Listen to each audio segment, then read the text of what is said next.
محمد نبینا۔ بسم اللہ الرحمن الرحیم۔ نماز کے دو ضروری مسائل جن کو لے کر اکثر حضرات عام مسلمان جو مسئلے مسائل سے واقف نہیں ہیں وہ پریشان ہو رہے ہیں۔ کوئی کچھ بتا رہا ہے تو کوئی کچھ بتا رہا ہے۔ اب یہ جو عام مسلمان ہے وہ پریشان، کیا میں کیا کروں گا؟ اسی لیے یہ دو مسئلہ آپ کے سامنے بیان کروں گا۔ نمبر ایک، نیکر یعنی انڈر ویئر وغیرہ، چڈی وغیرہ پہن کر، انڈر گارمنٹس وغیرہ پہن کر نماز پڑھنا کیسا ہے، نماز اس سے ہوگی یا نہیں۔ دوسرا مسئلہ اسی کے متعلق ہے، اگر کوئی ان کو بغیر پہنے نماز پڑھتا ہے تو اس کا کیا حکم ہے؟ یعنی کچھ لوگوں کا کہنا ہے کہ نیکر وغیرہ، چڈی وغیرہ پہن کر نماز پڑھنے سے، انڈر ویئر وغیرہ پہن کر نماز پڑھنے سے نماز ہوتی نہیں ہے، اور کچھ لوگوں کا کہنا یہ ہے کہ اگر ان کو پہنے بغیر نماز پڑھیں گے، انڈر گارمنٹس وغیرہ پہنیں گے نہیں، آپ نماز پڑھ لیں گے تو آپ کی نماز نہیں ہوگی۔ اب کیا مسئلہ ہے، صحیح بات کیا ہے؟ میں انہی دو مسائل کو بالکل واضح انداز میں آپ کے سامنے بیان کروں گا۔ سب سے پہلے آپ یہ سمجھیں کہ حدیث میں آتا ہے من احدث فی امرنا ھذا ما لیس منہ فہو رد۔ بخاری، مسلم شریف وغیرہ میں حدیث موجود ہے، بالکل صحیح حدیث ہے۔ اللہ کے رسول صلی اللہ علیہ وسلم نے ارشاد فرمایا، جو میرے دین میں کوئی ایسی بات کہے جو دین میں نہ ہو تو اس کی بات رد کر دی جائے گی۔ یاد رکھیں، اسی وجہ سے میں یہ مسئلہ بالکل کھول کر بیان کرتا ہوں، اور یہ جو مسئلہ بیان کروں گا یہ مرد کے لیے بھی ہے، عورت کے لیے بھی ہے، دونوں کے لیے حکم برابر ہے، دونوں میں کوئی فرق نہیں ہے اس مسئلے میں۔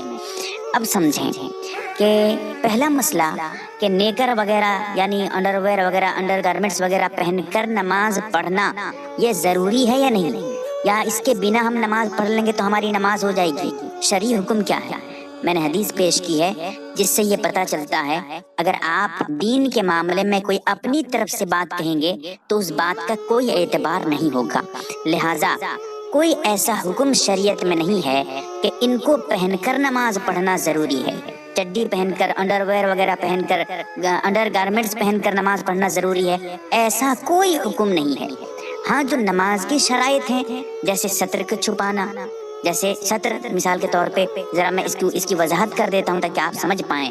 عورتوں کے لیے پورا جسم چھپانا ضروری ہے، صرف 3 چیزوں کو چھوڑ کر، ایک ہے چہرے کا، اور دوسرا ہے اپنے ہاتھ کو گٹوں تک، یعنی جہاں تک وضو میں پہلی مرتبہ دھوتے ہیں وہاں تک جو ہے اس کو کھولنے کی اجازت ہے، اور پیر میں جو ہے جہاں تک وضو میں دھویا جاتا ہے اس کے نیچے حصے تک عورتوں کو کھولنے کی اجازت ہے۔ یہ سطر میں داخل نہیں ہے، لیکن نماز کے لیے ان کو کھولنا جائز ہے، عام حالت میں غیر محرم کے سامنے ان کو کھولنا نہیں چاہیے، ایک الگ مسئلہ ہے۔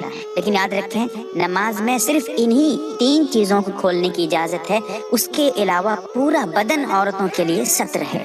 اگر ایک بال بھی اس کا کھلا رہ گیا، نماز پڑھ لی مکمل، اس کی نماز ہی نہیں ہوئی۔ کیوں؟ اس لیے کہ بال کا چھپانا بھی ضروری ہے۔ صرف 3 چیزوں کا کھولنا اس کے لیے نماز میں جائز ہے، اس کے علاوہ پورے بدن کا چھپانا ضروری ہے۔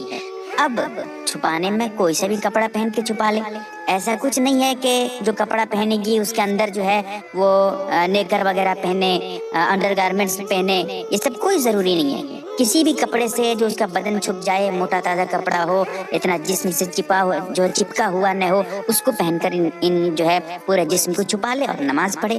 دوسرا مسئلہ ہے، اگر کوئی ان کو پہن کر نماز پڑھتا ہے، چڈی وغیرہ پہن کر، انڈر ویئر پہن کر یا انڈر گارمنٹس پہن کر نماز پڑھ رہا ہے، اس سے اس کی نماز ہوگی یا نہیں؟ جیسا کہ فتاوی دارالعلوم میں جلد نمبر 2 صفحہ نمبر 143 پر مسئلہ بالکل واضح الفاظ میں لکھا ہے، اگر یہ چیزیں پاک ہیں، کیونکہ نماز کے کچھ شرائط ہیں، جیسے قبلے کی طرف رخ کرنا شرط ہے، جسم کا پاک ہونا شرط ہے، کپڑے کا پاک ہونا شرط ہے، اسی وجہ سے یہ کہا گیا ہے کہ اگر کوئی انڈر گارمنٹس پہن کر نماز پڑھ رہا ہے یا پڑھ رہی ہے اور یہ پاک ہے، کوئی ناپاک نہیں ہے، انڈر ویئر پہن کے نماز پڑھ رہا ہے، یہ پاک ہے، انڈر ویئر اس کا پاک ہے، ناپاک نہیں ہے، اس کی نماز بالکل ہو جائے گی، بلا کراہت ہو جائے گی، اس کی نماز میں کسی طرح کی کوئی خرابی نہیں ہے۔ ہاں، اگر یہ ناپاک ہو تو پھر اس کی نماز ہی نہیں ہوگی۔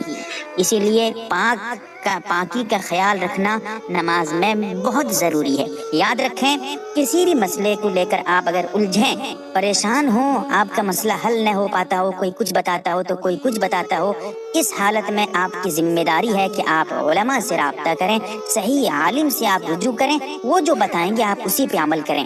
آپ کی یہ غلطی ہوتی ہے کہ آپ ایک مسئلہ اس سے پوچھ لیتے ہیں، ایک مسئلہ اس سے پوچھ لیتے ہیں، اب کوئی کچھ بتا دیا۔ جس پہ آپ کو اعتماد ہے، جس پہ آپ کو بھروسہ ہے، جس کو آپ جانتے ہیں کہ یہ عالم ہے، یہ صحیح مسئلہ بتاتا ہے، اسی سے مسئلہ پوچھیں، اس کے علاوہ کسی اور سے پوچھنے کی ضرورت نہیں۔ جب آپ ایک سے مسئلہ پوچھ لیتے ہیں تو آپ دوسرے سے کیوں پوچھیں گے؟